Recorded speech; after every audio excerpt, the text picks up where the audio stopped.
we might want to save every single one of them forever. But that's not the case here in Atherton. You have a well-run police department, you have good people doing good things every day. When there are problems, we investigate every citizen's complaint, regardless of how minor it might be. That's why these records are before you, before destruction, and that really is the way it should be. And I encourage, town citizens that if they have issues with the police department or concerns about anything, that I'm very approachable, have a telephone, have an office right here in the town, and here all week long. So I'd love to hear from them. Thank you very much.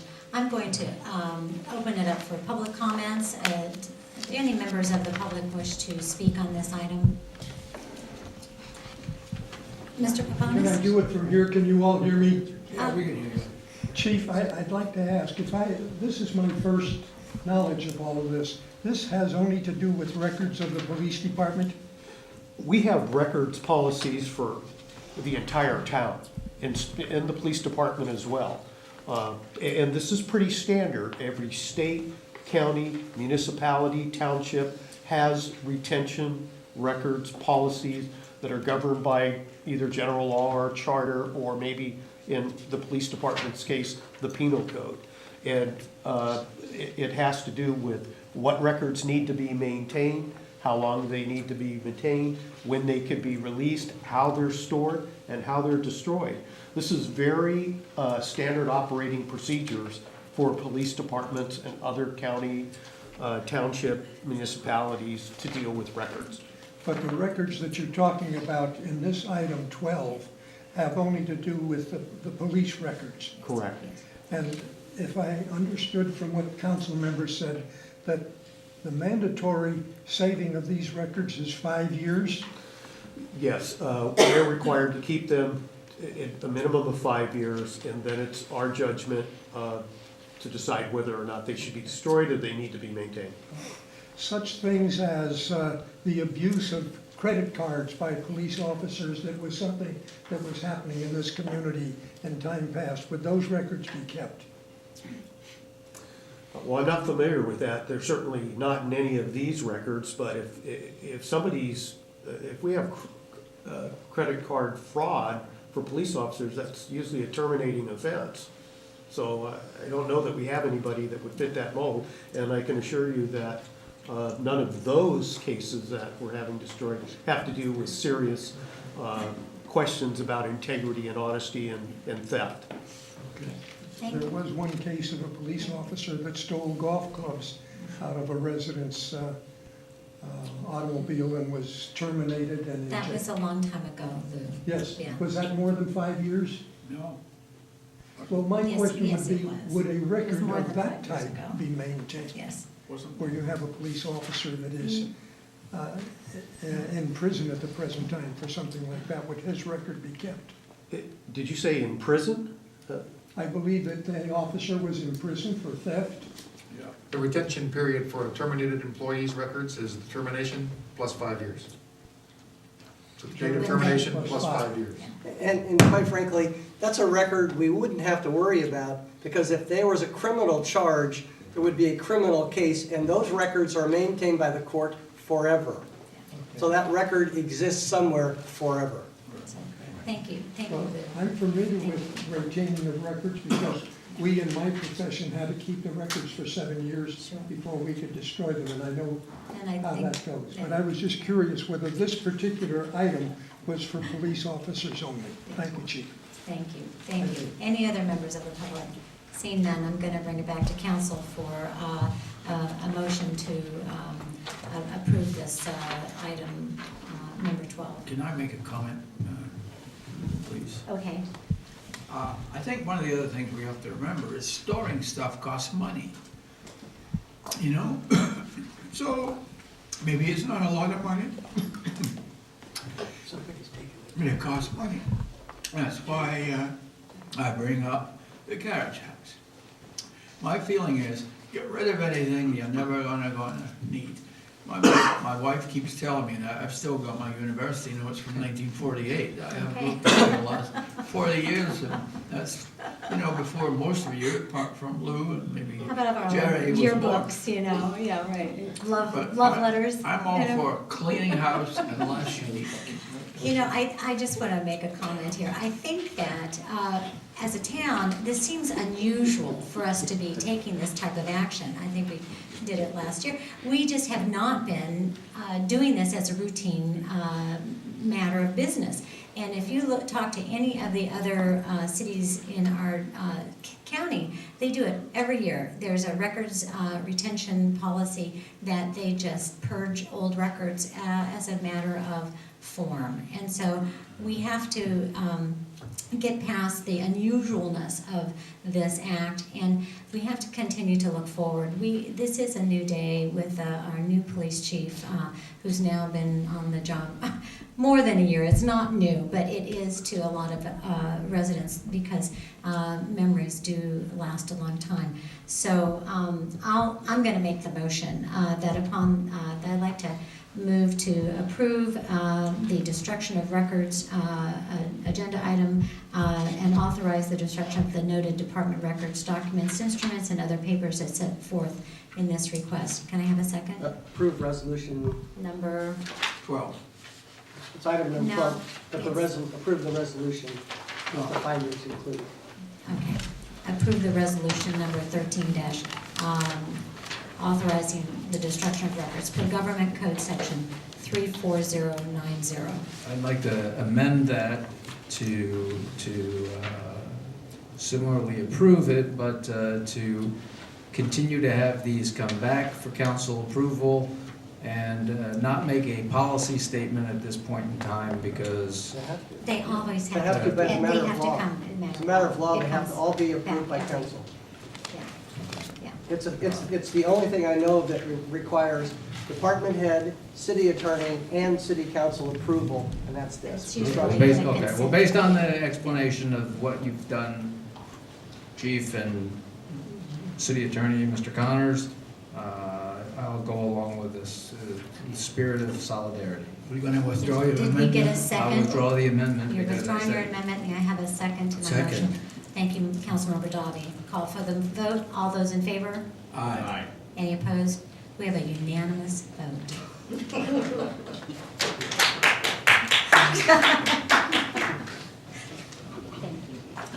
2 times in 2 meetings, right?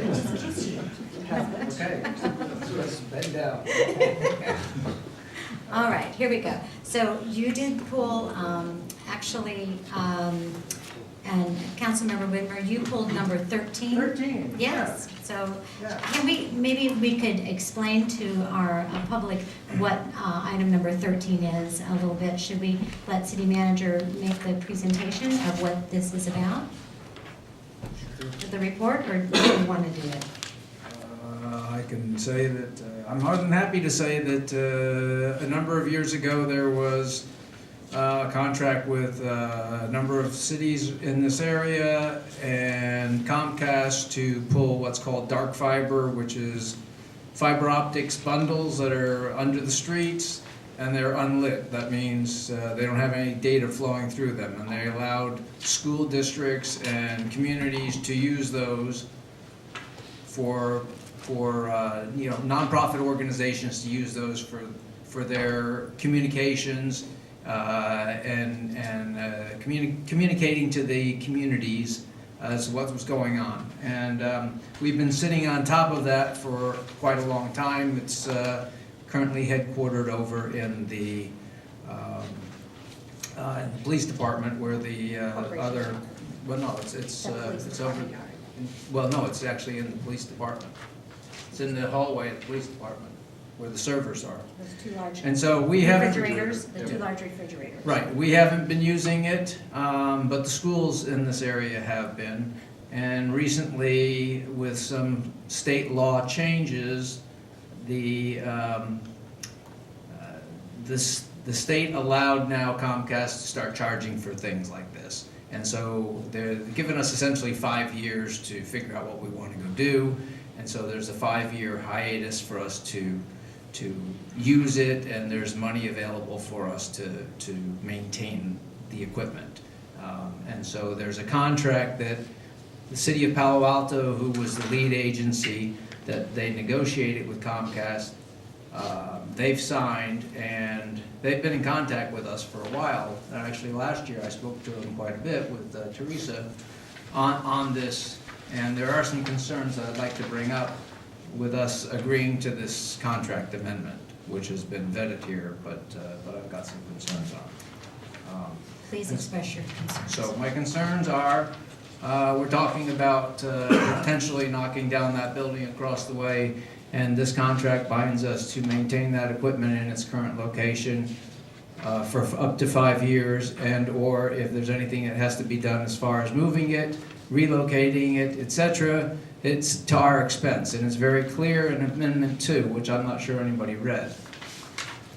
Not to put too fine a point on it, but if you look over in Attachment B, and you look over here in the agreement number 3, it says the JPA member agrees to maintain connectivity of the iNet equipment with Comcast fiber optic backbone located in the JPA member's jurisdictional boundary and furnished with power, iNet equipment, and all at JPA's expense. And then it goes on and says that, et cetera, they're not gonna hold us harmless. We need to make sure that we're keeping this up for the 5 years.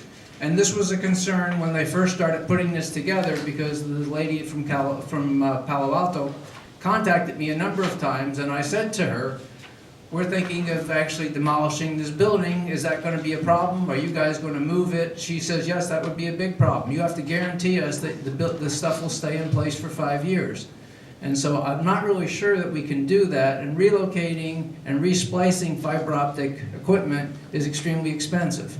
And so I would suggest that the town actually entertain some conversations before agreeing this with the people in Palo Alto to say, wait a second, we've got these issues, we don't know what we're going to go do with regards to our building and whether we're going to knock it down or we're going to rebuild in the same place. Perhaps it would have been prudent for them to put it over in the library or in the schools who are actually using this unlit fiber, and have the hub over there and truncate us, because we're not using it at this point in time. So I would like my fellow council members also to consider that, because I think that that's a viable option, and there should be more discussion on it before blindly approving this agreement. Thank you very much for listening. Do I have any other council comments on this? I Councilor Dalby? support Councilmember Whitmer. I think there's too many uncertainties here in this contract. And I don't know that we really need to do it, but if we're going to do it, I think we need to consider the things that Councilmember Whitman has brought up. And therefore, I would recommend that we pull this item until further study, so that we can have a better understanding of the liabilities that we might have. Before we pull the item, could we perhaps get a response from staff as to the comments that just were made? Well, and also, could you also respond about how time sensitive is this? We are the last agency to actually approve it. Councilmember Widner's concern is probably valid with respect to relocation of the facilities. I mean, that's probably something we can work out, but the equipment is already there. Yeah, I know, it's been there for a number of years. Correct, so we're facing that issue regardless of whether we approve the agreement or not. Maybe it would just have to be part of the master plan. Yeah. Well, but Create a little room for it. But if we said, look, if we go back to Palo Alto and say, we've got these concerns, we're looking at a short 3-year horizon, and we think it might be prudent for you to truncate it at one of the other locations, such as Encinal School or at the high school or something like that. They can do that, and we may need to give them access to move the equipment or disconnect the equipment, but we're not using it. It's not like we're broadcasting our TV, making a TV show out of this council. But that is an intent with respect to the videoing of the chambers here and use at the library. The issue here is that if the fiber doesn't come to this room, it comes over there, and it doesn't come over here. You're It going to tunnels have over to to the splice it over. library. Yeah. It tunnels over and comes up in the library, so it is the capacity to connect to it over here is there. So move the equipment over to the library. Well, and that's a possibility, we could certainly do that as we look at the project and the master plans. So typically it's 1 month to be okay? Yeah, I would assume 1 month would probably be Yeah. fine with Yeah, respect to that's- approval of the agreement, yeah. But I think I'd it like- would, It would be nice Yeah. just, I why don't we move just we go ahead? table this matter for table 1 it, month. Okay. According to Councilmember Dolly's recommendation. That we're Get gonna some- table this for 1 month and have staff bring back some more information. Madam Mayor, how about continue it for one? Continue it for 1 month, Yeah, okay, I move that we continue this. and I'll second that. All those in favor? All opposed? Okay, we're gonna continue item number 13, the storage and operation IMET equipment for 1 month, and let staff bring back some additional information for us. I've got a JPA, just an additional follow-up, I've got a JPA meeting tomorrow, and I'll bring that issue up to, Okay. which we may knock that building down too. which building? No, The no, library no, okay. I So mean, it is- let's it's go a to the- concern. Okay, we're gonna go on. So your next item that you pulled, is number, I don't have 15, I have number 17. Yeah, Councilmember Weiss approved. Oh, sorry, you're over here. Okay. Yes, so you're Sorry, doing number thank you. 15, good, thank you. I had mentioned some concerns to the town manager related to project resurfacing and looking at the map, and some of the concerns I actually heard from residents as well. Looking at the map, I noticed a few areas that correspond with also neighboring construction sites. So my concern is on doing a surface overlay in areas that have construction, that these areas get torn up so quick and we don't have a recourse. So one of the concerns, or one of the things that I had talked to the town manager about, is that can we add in some portion of process here that we can inform the contractor or in neighboring sites of the potential liability in the repairs, even though we do collect some funds or hold funds for those repairs. We haven't been monitoring, in my opinion, very well the damage that occurs in those areas. There's no sense in my mind spending taxpayer dollars to resurface streets that get torn up within a week of resurfacing. And the other thing that I made in suggestion is that can we also utilize a mailer at the same time in those areas that we do resurfacing, informing the residents that we are resurfacing these areas, and if there are any concerns that you may become aware of that we may not become aware of, so that we can actually go out and check and make sure that the quality of our streets is maintained, because again, we're talking about saving money, and it doesn't make sense to me to resurface areas that get torn up in a short time, Okay, so. good point. Any other council member want to make a comment on this? Well, I echo if you're going to resurface an area, we had a problem on Holbrook Lane last year. I'm sure Mike, you, and I know Teresa, you remember, there were a number of residents that the way that they had done the resurfacing, people were blocked and had to drive on the wet resurfaced street, and then they had large bills that they were happily passed on to us to get their cars detailed because they said that they didn't know which way to drive. So we need to let people know that what the rules of engagement are. And I know that we had done that in the past, but it didn't happen this time. And also, Mr. Kashawagi and I did have a conversation. If you look at the map, you see that there's a lot of little streets, and then there's a lot of streets that are in different parts of the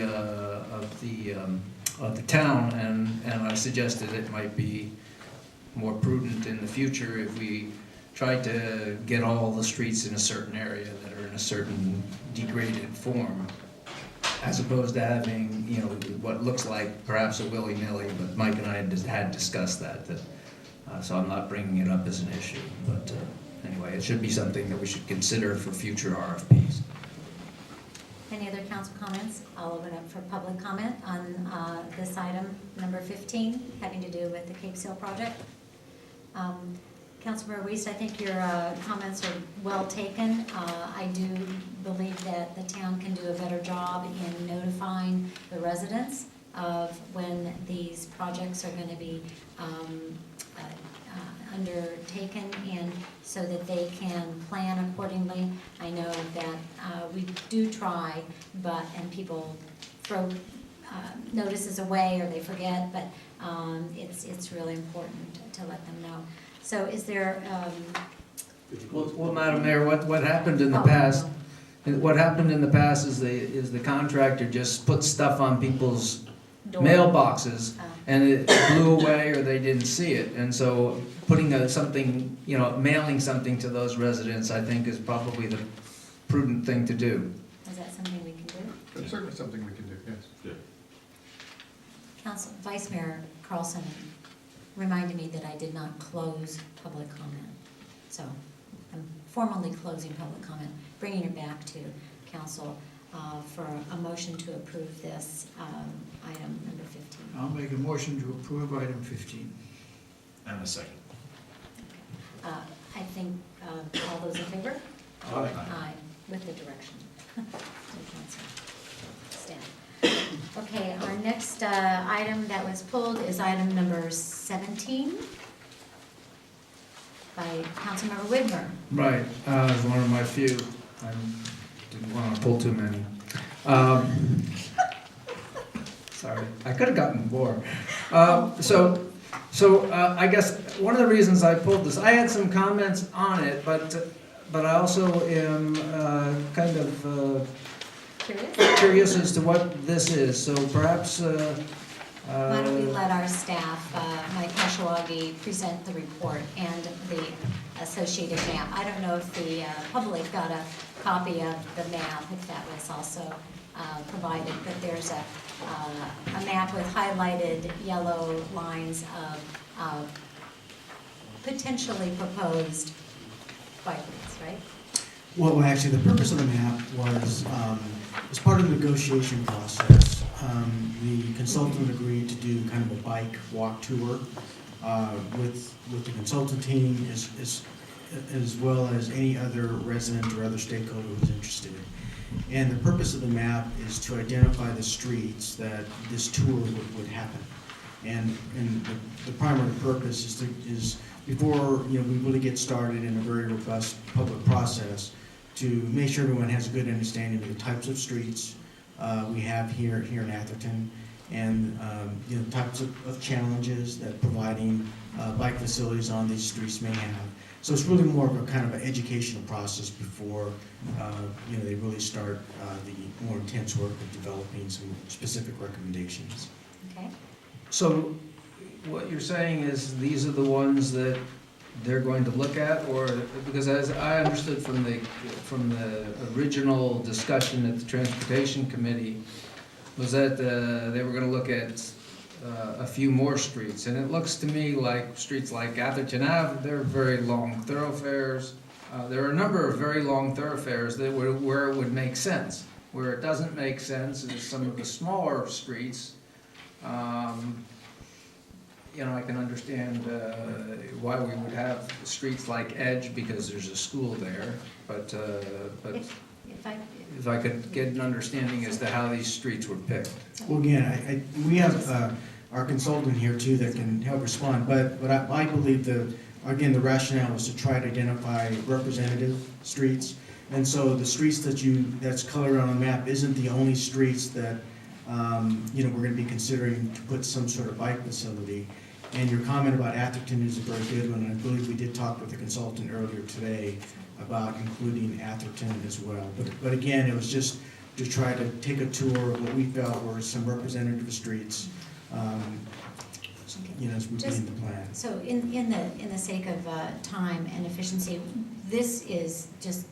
we're not ruling on this at all, this map tonight at all. What we're wanting to do is to approve the selection of Alta Planning Design to prepare a pedestrian bicycle master plan and authorize the city manager to execute an agreement with Alta in an amount not to exceed $39,980, and then also to solicit nominations for an ad hoc pedestrian bike stakeholder advisory group whose members will be appointed by the mayor. And I want to also add to that, that I would like to appoint a council member to be part of that ad hoc advisory group. And I hadn't had a chance to talk with him before the meeting, but I would like to appoint Councilmember Widmer to be on that ad hoc committee. So I think that's all we're doing tonight. And then this advisory committee with the stakeholder group and the staff and the consultant to work with each other and collectively to put together a plan to then be presented back to council for approval. And that's what I'd like to get done tonight. Michael, can you see the map? I would just like to mention that this came up at the Transportation Committee, which I was at the time, and one of the concerns was that some of these streets might not be wide enough to have bicycle lanes. So, you know, this is something we really have to consider. We're all for bicycle lanes, but if in fact putting in bicycle lanes makes the streets more dangerous, I think we have to be very careful about that. So that's a good comment, and I think that that should go into consideration. So I'd like to open up for public. Do any other council members have a comment on this before I open for public? Any members of the public like to speak? Does the consultant want to speak since he's sat through this entire? Thank you, Michael. Well, I'm happy to maybe clarify a Yes. couple of things. Sure. So we will certainly be looking at the entire street network. Excuse me, can you give us your name? Sorry, yeah, I'm Brett Hondorp with Alta Planning and Design, and so I'll be involved in this effort on the consultant side. We will be looking really at the entire street network. This is a bicycle and pedestrian plan, so there's a couple layers. There's bikeway improvements, which may include bicycle lanes, but as part of that evaluation, we'll be looking at the roadway widths, the traffic volumes, the destinations that these streets connect to. So that's part of our whole analysis. And then pedestrian, obviously there's different, it's a whole different level of crosswalks and pathways and other ways that folks get around on foot. So the tour is intended just to look at kind of a representation of some areas. We want to get the stakeholders out and help us to understand what some of the issues are around bicycle and walking transportation here in Atherton. Thank you. And just to be very, very clear, this, as the consultant, will work very closely with staff, and staff will work very closely with the advisory committee.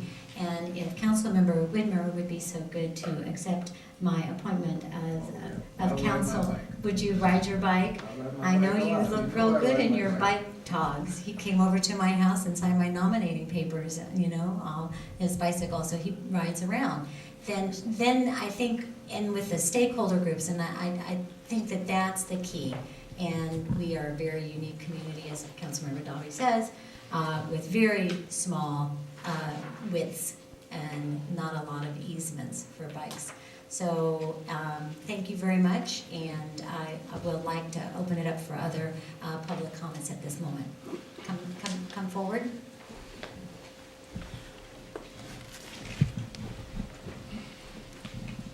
So I'd just like to, Valerie Gardner, McCormick Lane, just like to point out that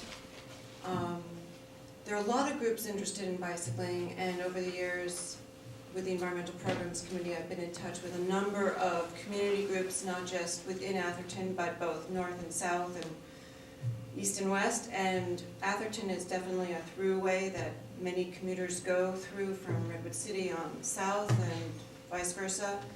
There are a lot of issues with respect to lack of bike parking facilities, places to leave bikes and have them be secured. And that this also ties in, you know, something we need very much, because it ties in with helping us to reduce car use and climate change impacts from carbon emissions within our town. And I think if we do a good job on this, it can have a very favorable impact on our environment, because we don't have as much exhaust and cars idling and various things. So I really am glad to see that this is going forward, and I hope that when you do outreach to the community groups that we can maybe use some of the networks that we have already built up so we can reach the stakeholder groups that are not necessarily residents of Atherton, but use Atherton to get to where they're going. Thank you. Thank you. We received a letter from Bike San Mateo County, Steve Vanderlip. So that's just, I mean, as Valerie said, there are many bicycle groups and coalitions around that have formed. So I was going to give this letter to you, Mike, for your information, so that, you know, you can contact him. So I'm going to close public comment and bring it back to council for a motion to approve item number 17. Also move. Councilmember Dobby has moved to approve the selection of Alta Planning and Design to prepare the town's pedestrian bicycle master plan.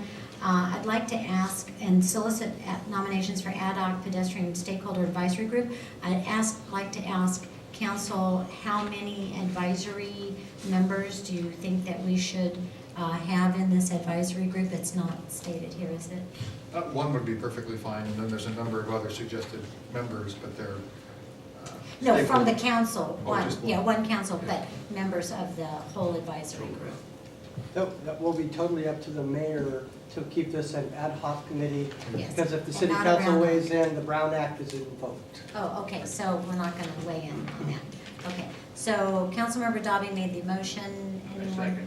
And Councilmember Whitmer seconded. Do I have a vote? All in favor? Aye. Any opposed? That's another unanimous. This is so great. I'm so excited about this project because we've been talking about this on the Transportation Committee, like that Mr. Dolly said, for many years. So I'm glad to see it moving along. Okay, item number 18 is the last consent item that had been pulled. Councilmember Whitmer or Councilmember Dobby? He did it Okay, first. well, my view on this is, in general, I think it's a good idea. But, you know, we've had these iPads since last July, is that correct? And so, you know, I'm not sure they aren't out of date by I now. think they're out of date. But apart from They're minis anything now. else, I mean, I think it's a good idea if we can really become good at using them. I don't know, I'm sure we're still gonna have to have paperwork for the residents to read, but the other thing is that, you know, I've no interest in having a device in my house, another device in my house, that I can only use for one thing. I mean, I'm very happy to use it with the council, but I'm also, if it's gonna be there, I'm gonna use it for everything else. And so when here it says that only personal use which is lawful, well, I think everything I'm going to be doing is lawful, so I'm not going to argue with that piece. But I don't know what incidental and minimum means, because frankly, I mean, if it's going to be sitting at my table, I'm going to use it. And if nobody wants me to use it and it's only there for council members, I'll probably put it somewhere where I never see it. And so I just want to be sure. I don't understand incidental and minimal, because if I get it, I'm going to use it for for everything. I might take pictures of my grandchildren with it. I'm going to use my emails to do things like this, and nothing there is illegal, I can assure you. It's not going to be porn pictures. But bottom line is, I don't quite know what incidental and minimal means. And I'm not sure I want to sign up for any agreement where I have to, somebody said, what you did is no incidental or minimal.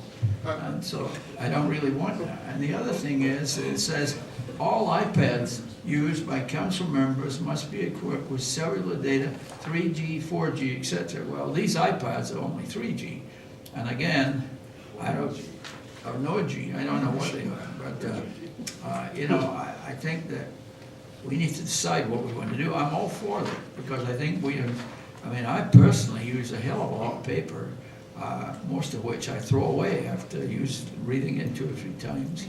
And so I'm all for it. But I think we need to be careful that if we're going to give our council member, our unpaid council members, iPads, you know, as far as I'm concerned, I think they should be able to use them for their normal, personal, legal activities.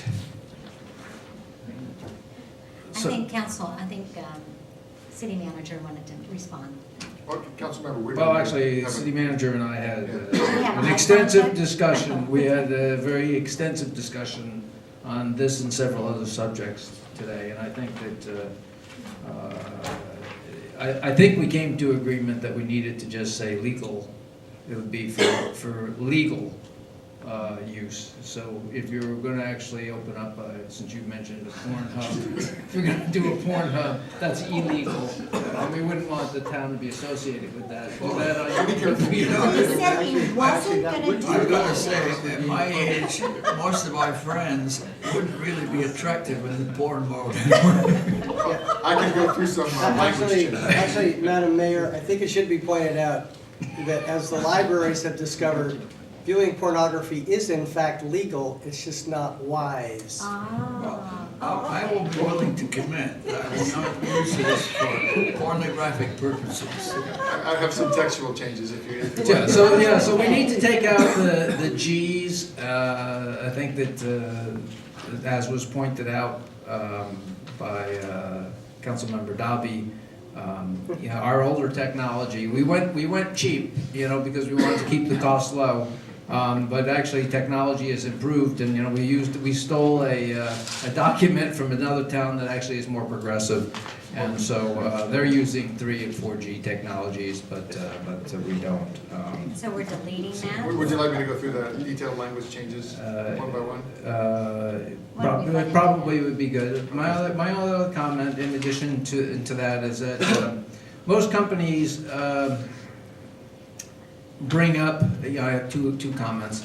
The software agreements, and they have people sign software agreements, and I hope that other than seeing something that's on the login sheet that says you agree that you're going to use it, that we actually ask the employees who are actually paid to work here to sign a similar form and have them on file with the city manager, that they've actually signed the same form that you're asking the volunteers who don't get paid to sign. Then also, I think Karen needs to be given, and we need to gain some good understanding on how we're going to actually back up, because when we do a backup, that means in case your machine is accidentally wiped, that you can restore it from the backup. So we want to make sure that, you know, it's clear how we get things backed up so that we don't lose any data, because we are unpaid and we are donating our time, and we prefer not to lose data when we actually spend time on our